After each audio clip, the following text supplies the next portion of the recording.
Candaku si kafe Hamzah kalalakuan gerang sang betan yang le Allah benar Abu Zubaida berangkat ikut Nabi ada kuda depasang maju dalam pangsabi Allah Nabi doyu pegenrang tanda perang kasih kafe Allah batu jabla Ramadan dua dan hijrah Nabi perang Badar masanya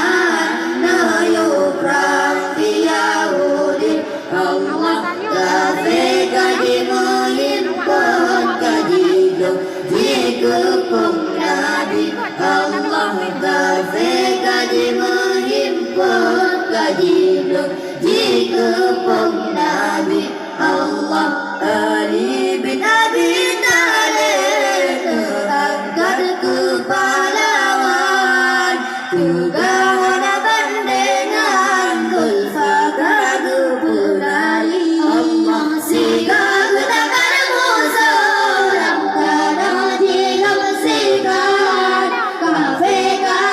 pangsan kalan Sayyidina Ali Allah Nabi nayu pegunrang tanda perang kasih kafe Allah batu jabla Ramadan dua dan hijrah Nabi perang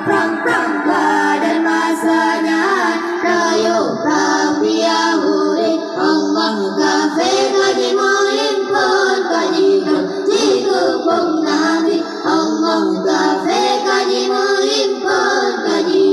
dikepung Nabi Allah nasib di Abu Jahal musuh urang Islam bate dalam perang Badar di sinan tepi bangke Allah kafe lalu menjiplung takbir pun berkumandang bendera urang Islam beri ada puncaknya Allah Nabi layu pegenrang tanda perang kasih kafe Allah batu jabla Ramadan dua dan hijrah Nabi perang